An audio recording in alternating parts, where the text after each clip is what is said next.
Come on, come here, bud. Come on.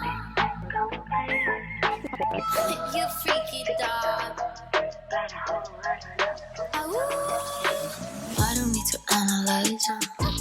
Every word that comes out is a lie. Make it look like it's so ice, ice, ice. You won't make it through the finish line. Nope. Now if you gotta know the truth was gonna let you go.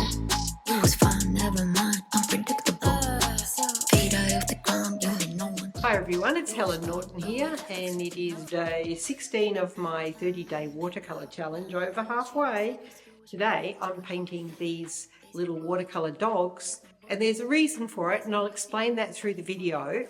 There is a very good reason to do these little exercises, as frivolous as they seem. I always enjoy doing them. So we've got things like this. This is a bit more of a structured, well, if you could call it that, still freehand. And then this was the last crazy one, which got really slightly out of hand, but a lot of fun, really great exercise. A lot easier to work with this where you're just working on white paper, just a few watercolours, not very much. So let's get on with the process so you can see how I did it. These are not what we're painting today, but take note of these things. See that? That's a dog. There's a boy. I painted these during the Watery Dogs workshop instruction, just to give you an idea of how easy it is to paint animals with watercolour, even just freehand. These are, I guess you could say, modelled on real dogs, so they're a little bit more, I guess, realistic. That was a super fast sketch, like it just took me seconds to do. And they were, again, similar, just really, really fast sketches. So I'm giving you a bit of priming for what we're going to do today. That was a page of silly dogs that I did, and again, done really fast. Another page, similar. They're so cute. That was just a shape to show one wash. A very simple dog, which emerged from that. This is just doodles, which is a really good place to practice and play what you could do just with paint running away. 30-second sketch, just to capture the shape of a dog. When I did those other ones, I just had a whole lot of photos of my own dogs and dogs off the internet, and I've got a similar little sheet here, which I actually used ChatGPT. And the funny part was, these are probably all AI constructions. So instead of me going and saving all these pictures of dogs on the internet in different poses, I asked it to give me 100 dogs in different sitting, lying, poses. And I was going to be a smarty pants and come on and say, look, this was really easy. However, one of the things I love about AI is it has this generalization thing that it does. But it's given me a fantastic idea. Let me show you. So it's capable of doing that, which is, normal looking dogs, even though they're AI generated probably. But it did this 100. But if you look a bit closer, it gets really funny. So I zoomed in, and let's have a look at the dogs. Look at this one. Look. What is that? Where is its face? It's got a face on its bum. Hang on, let me look. Look at this one. There's one here which had a head. What do you think that is? It's the most bizarre looking rhino dog I've ever seen. Look at this one. How about this one? You like that one? Look at this guy and this guy, the one-eyed cyclops. And how about these two guys down here? It's really funny because it just sort of does like a mashup. There's another couple there. I don't know what kind of thing that is. How about that one? There's another cyclops here. Oh, they just get worse. Look, I love this one with the kind of human face. Bizarre. This looks like an ape dog. Then I asked for it to do ones of dogs walking. This looks like a kind of an elephant. So after looking at all these shapes of dogs, I started to feel better about my capybara thing that I did the other day when I painted the boy on the beach, because AI is even worse of a painter than I am. So I'm feeling pretty chuffed today. I've got lots of confidence, really feeling good. Let's see what we can do now that we know that we can beat the computer in silliness. I think we can use paint to make these creatures even better than AI. But if you wanted to, if you struggle with painting weird and you want to let yourself loose, you want to become like a child again and get back into that crazy haptic form that's, not premeditated, you could actually study this kind of rubbish, which is fabulous, and just try to paint these, because then you'll come up with an amazing art style. You'll probably sell millions of paintings and be called a genius. So we're going to keep this lightly in mind as we move forward, and the first exercise we're going to do to loosen up is exactly what I just said, which is to just do doodles out of puddles of paint. Because we're not going to use a lot of colours today, I'm just going to use a little limited palette here and put some basics in, like some dark sienna, and I can share the palette with some light sienna.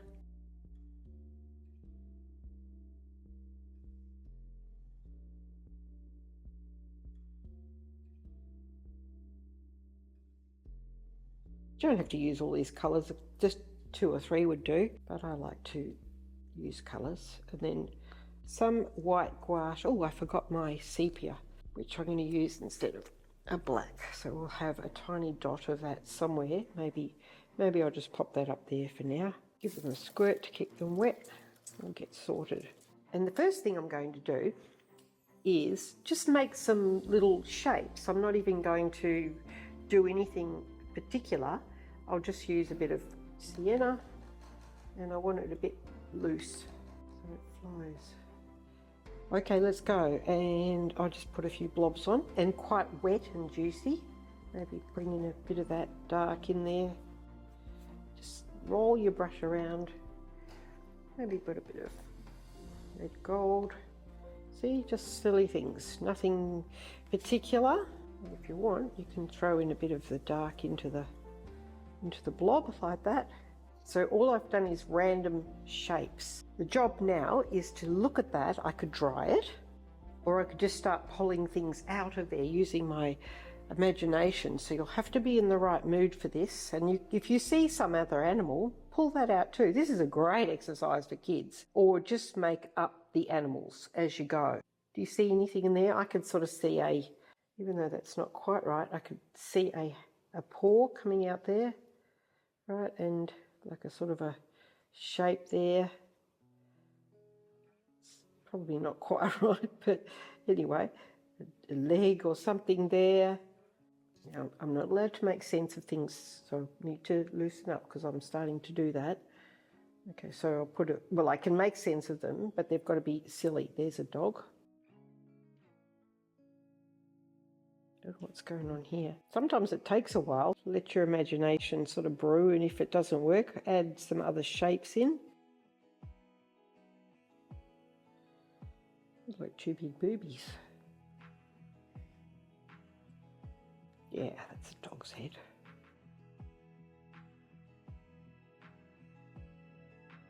If you restrain yourself in your thinking by something, you'll actually get, just say, I'm only pulling dogs out of this. And then what happens is you see dogs, and you see them in all sorts of funny circumstances.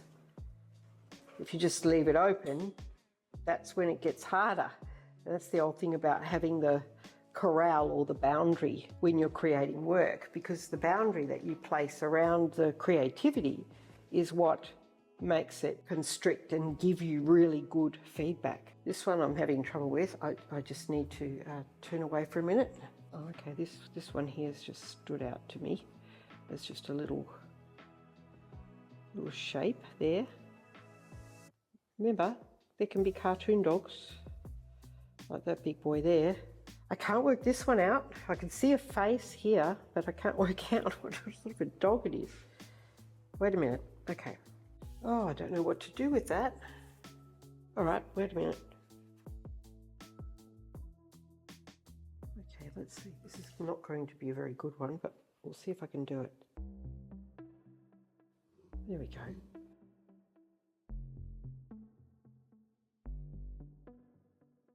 And if I bring in a bit of, oh, I don't know, I've got a bit of purple here, just to give, and I'll throw that into the bottom to bring some shade in, you know, around the base.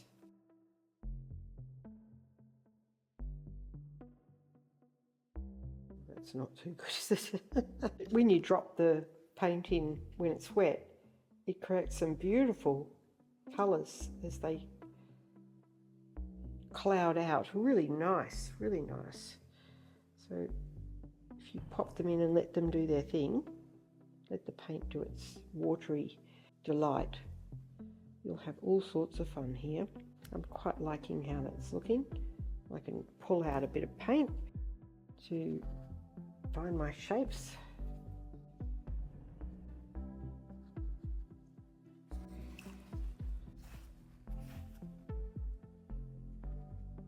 If you want, you don't have to, but just you do this, you can define things a bit better.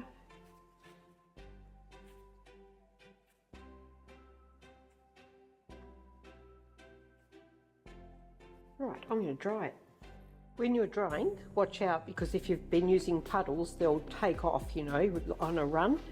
So you can use that, but just dry very slowly until, you know, it's under control. And then when you get something like, say, see how there's a big, can you just see there's a big puddle right there? I can use that. There's another one there by just blowing it back that way, and it'll create a really interesting bit of texture. So it's the opposite of getting, you know, the graded look. Isn't that great? I just love it. I could have wallpaper all over my house with that on there. Just lots of those little dogs. We could cut these out. When we cut out the floral note paper, and I am still going to be doing that, so keep your eyes out, I just haven't had time, we can also cut these out and stick our little dogs all over our note paper or on the sides. How good is that? That's how you could actually make wallpaper. There's a business idea for you. Now that we've got it like that, you could just leave it like that, or you can go in and have some fun with eyes and noses and things that just bring it alive. So I'm going to do that. Why not? I'll start at the top. So this guy here is definitely, I don't know what's happened here, but we'll just put his eye there. Oh, lovely. Isn't that just great? Okay, so this one here, yeah. There's his nose. Oh, I just love this part. Look at this little, looks like a little chihuahua, doesn't he? What a cutie. And this strange one. I don't know what's going on there. And this one, another small dog. And this little woofy nose one. There he goes. There's always someone like that, isn't there? And this one is a little bit tricky. We might have to add something to that guy. Oh, I like that too. This makes me feel happy. So now, I don't want to go into a lot of detail because I just like this simplicity of this. You know, it's very raw. And if you're going to clean this up using it for graphics, you know, you can cut out these little flaws. They'll pop out quite nicely. Or you could just cover them up with a bit of gouache. I do get some delight from this and I don't want to touch it. But if you want to, just the tiniest little bit of detail, just so tiny. I don't even want to, but you could just put a few little paddy claws like that. This guy needs some ears. It's a bit like a kangaroo, that guy too. Something else, not a dog. You know, we could put more paws on there, but the idea is it's simple and fun and just kind of naive. I think he definitely needs some ears, so I shall give him ears. Perhaps a bit more ear.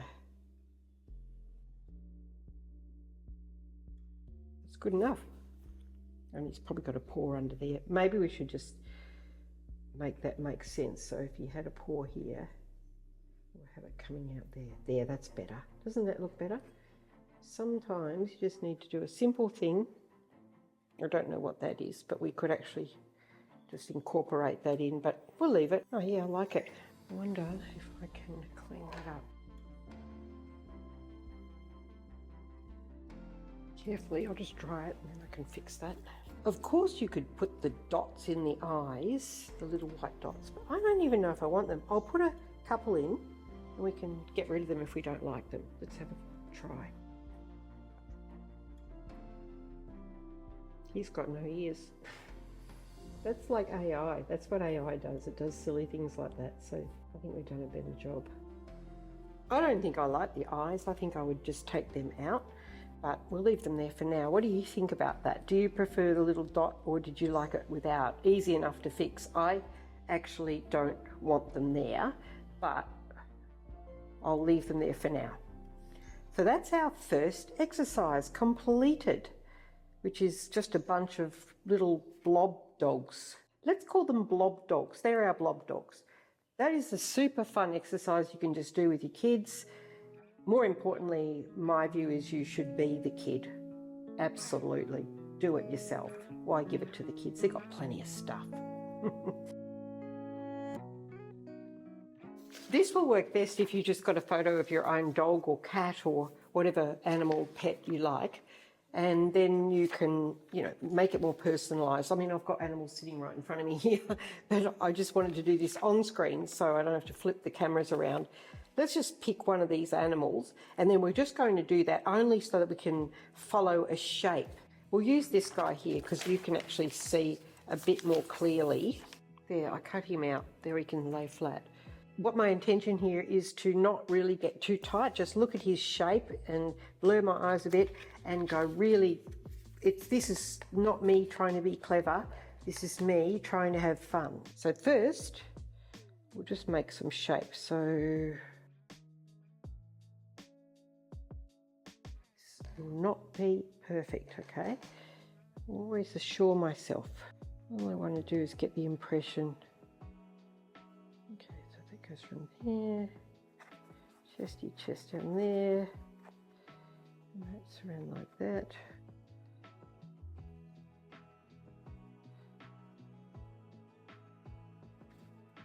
It's going to be rough, I'm just warning you, it'll be out of proportion. I'm happy about that. That is a success, and that's why you should favour doing your art like that. You hear those kookaburras? I know how to say kookaburra, not about capybara, capybara. Not good on the capybara.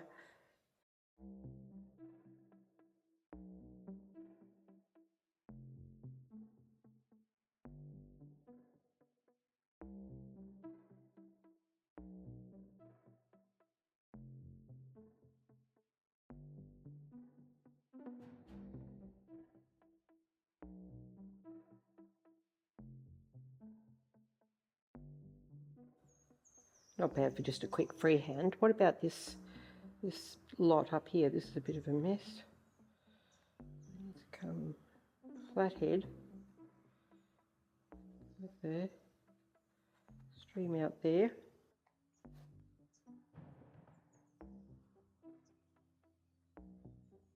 That's probably pretty good. And then we just need to give it a dry, and then I can keep going.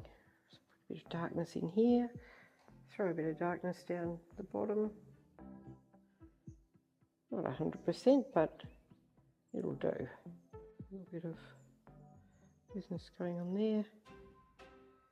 And all I'm doing is looking at the photo where I can see shade. I'm exaggerating it a bit and just letting the brush be, like, his tail's too fat. Letting the brush have a little bit of lead. Get tight and everything, but the idea is the impression. There's a couple of marks there, a bit of darkness there. Got the darkness. Goes a bit dark under there. All right, that's fine for now.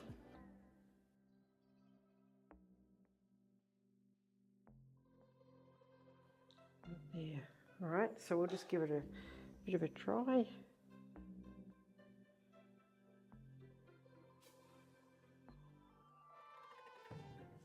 That looks more like what AI paints, right? That's exactly how it looks. It looks, except they have another head down here.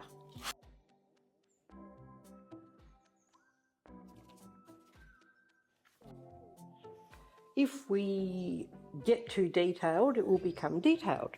If we keep loose and leave all these impressionistic dark spots I've made, I think we'll get a better result. So let's deliberately leave it nebulous, and then we'll only come in and pull out those really strong dark features, because it's an experiment. We can always change it. Let's do that. So I'll go straight in with the dark. Just got to think that I've got those in the right place. Those first. It's a little oversized, but that's all right. I'll just go for a traditional shape. And he does have a smile. It sort of comes pretty much straight out of his. Look at him. I think he's smiling just a little bit too much, don't you? I've done that on purpose. Oh my God, that's so funny. I love that, dude. Look at that. Do you like that? That should make you happy.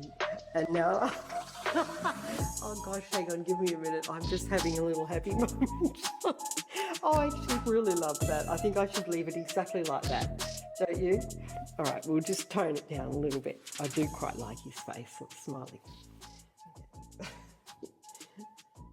Just take that down a little bit. I have to admit, I just couldn't help it. I couldn't help myself. Yes, it's true.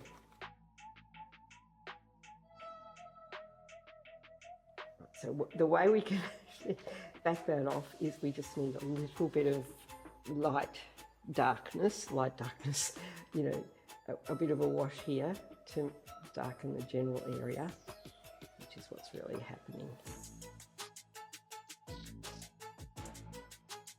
So there's just a tiny bit of realism focus on an otherwise not real picture. And that shows you, like I do in the George watercolour workshop, which is the one on my Teachable site, which is a great big large format watercolour. So that's what that's really good for, because I did use gridding up, or you could project if you've got a projector, and to get like the form. So you didn't have to muck around with drafting that up. If you're a great draftsperson, do that by all means. But the whole idea of that workshop was to show a beginner how they could actually do it. And I'll tell you what, it's not just beginners that do it like that either. It's a lot of the professionals, that's exactly how they do everything. And you'd be very surprised. I remember judging the art show for the Swan, it used to be called the Swan Art Prize here in WA, and I was judging the children's section, and there were these entries by students who were, I don't know, 13, 12, and they were just super realism. And I thought, there is no way that even a 15-year-old could have that skill. So it wasn't drawing skills, it was obviously using projection or whatever of the image, and then they came in and basically, like I always say, coloured it in. And that's okay, and there's a lot of people that get so much joy from that, and that's considered, that's what they're trying to do. But I couldn't, it was really hard for me to be the judge of that, because it didn't actually represent to me like innovation. It was very clever, but it would have been steered through learning a craft, and it was supposed to be an art show. So that was tricky, and I ended up giving it to someone who clearly didn't do that and used a bit more of their own initiative to create something more creative. But still a very good piece of artwork. I am overworking this, I'm afraid. I'm sorry about that.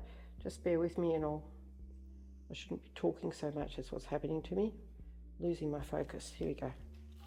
All I want here is, there's not much I should be doing here, I'm doing too much, but he's only got like this tiny little pale line there. All right, so I'll stop mucking around with that. Here's eye, but let's just give him that bit of smile. And we're gonna let him have that little smile. Yeah. So how about his eyes? They're very important.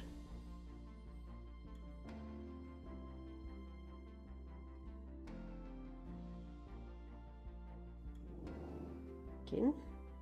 Make them bigger if you want to. They have more feeling and fun.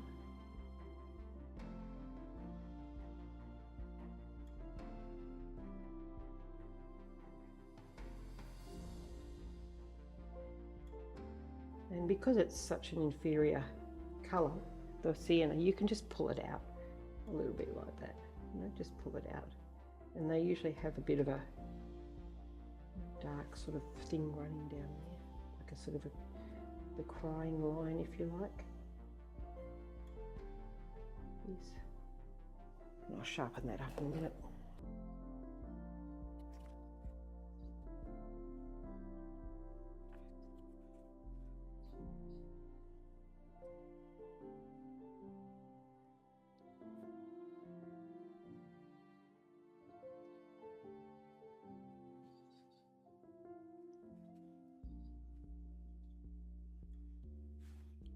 And the reason he looks a bit funny is because of this bump here. There we go, that's better. Sort of. Yeah, and now his ears, which should be up a bit. Right, he does have a little bump there. I think his eyes are down a bit too low. That's okay. Let's fix that by taking out a bit more of that bump. Right, so I'll drop that down. Hang on, let me have a look at that. If it was really tough paper, this would be a lot easier because you could just rub that down quite well without any scruffing of the page like I'm getting there. That's okay, that's good enough. Right, so that's a bit better. He's a bit out of proportion, as you can see. His head could be bigger, but the impression is there, and that's such a quick, easy job. And we will give him a little white dot in his eye. He deserves it. Put a little bit of white in there. Right, there we go. And if you wanted to, I mean, we can just keep working into this stuff here, you know, all this curly whirly.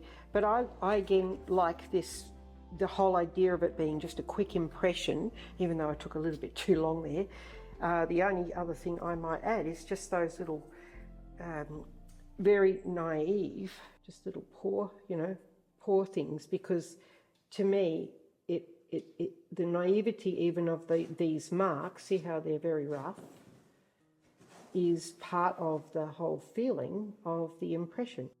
And the idea is that it is loose, and it does look like, you know, the tail is just a sweep of a brush. So that's it. That's good enough for me. I'm happy that's finished. The only thing I regret is that bit there, but it's okay. You know, it's pretty rough. It's on the fly, guys, on the fly. So that's that one.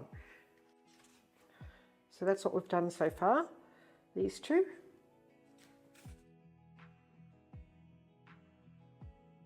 I'll tell you what I'm going to do now. I'm just going to do another one of these, and that should do it for today, because I actually love this more than anything because it's so free. It is freeing.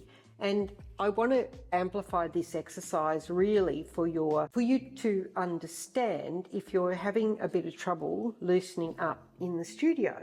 So let me just recap on the principles. If you're struggling with too many ideas, or you know, you're too tight or you're too loose, so often for creative people it's too many ideas and just don't know where to land. The simplest way of solving that is to throw a lasso around your imagination.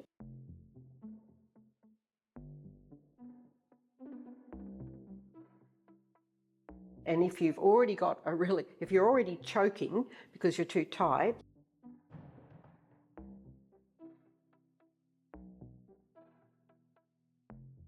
and you can't get outside of that lasso, so to say, this exercise has the same effect.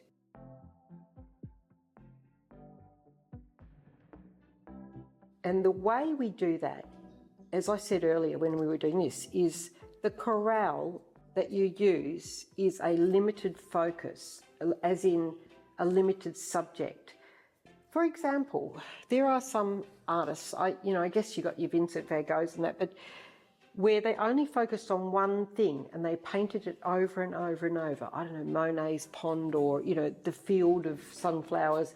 And by doing that, it forces you into seeing it in a different way, in a different light. And that is incredibly freeing because it shuts down the noise around your brain. It stops the distractions.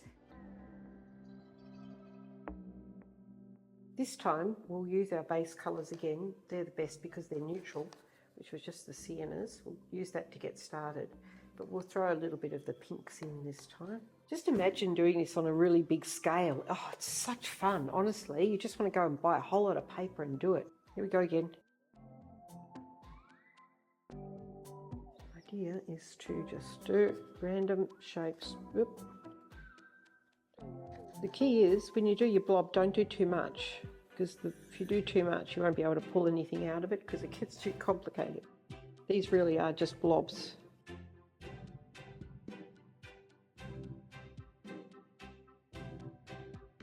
Okay, that's enough, maybe. Now I have to work with this, and I'll put some pink in somewhere just randomly. And some blue. If you put your darks down the bottom as if it was a shadow, it'll just help a little bit. This is much more complex, isn't it? I think I'm going to have a hard time with this. We'll see what I can bring from it. So I'm just going to look at it for a minute while it's just all wet. What can I see in here? And just don't do it in any order, just whatever pops out. It feels a little intimidating, you know, because when you start, you think, oh my God, what have I done? All right, this one's sort of sitting there. And if you just want to do one per page, if you just use this cheap paper, it's great because then you can just throw the ones away that you don't like. Oh gosh, what did I do there? I'm talking too much. I can see he's going to be a howling dog. And there's his foot. Oh, what's happening here? I should have left that. Okay, never mind. Oh dear. I think I made a mess of that one. I had it. Now I don't. All right, we'll leave it for a minute. Oh, his hands. What do you call them? Paws.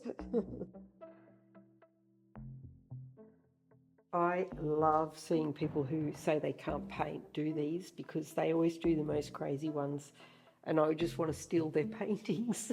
It's always so good. What are we going to do with this? Oh boy. This looks like an angry... Oh, okay. Let's make it an angry dog. All right, so that's sort of... I'm just going to imagine that's his nose. He's got this big jaw. That's his eye. There he is, there he is. There he goes. His paw there. His tail. Right.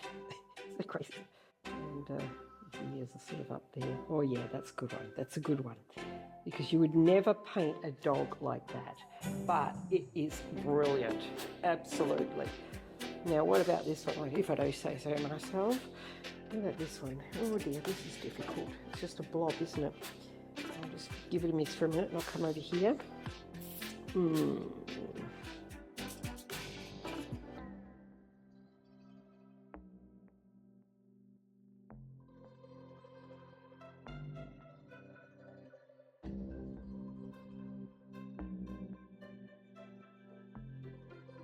Can actually paint.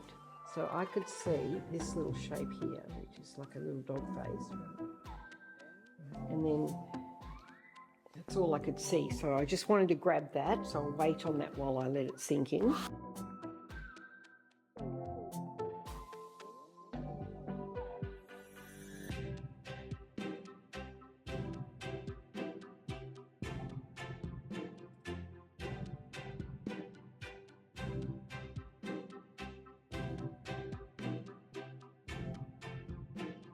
Those who have fluffy dogs, you'll be laughing your faces off at my fluffy dog attempt here. I'll just keep trying. I think I'm losing the plot here with fluffy face. I don't know. It's a bit of a critter, isn't it?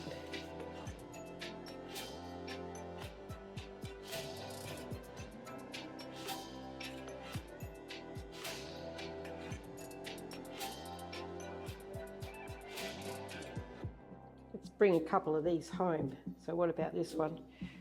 He's got to have his eyes.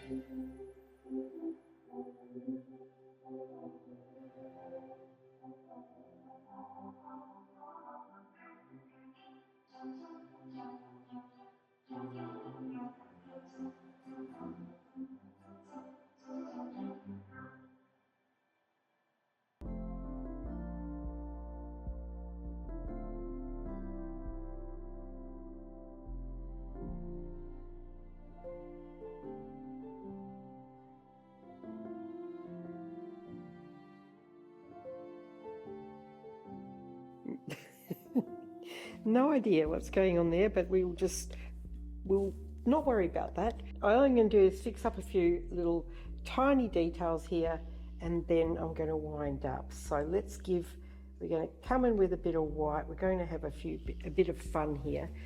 So we'll wax some teeth in.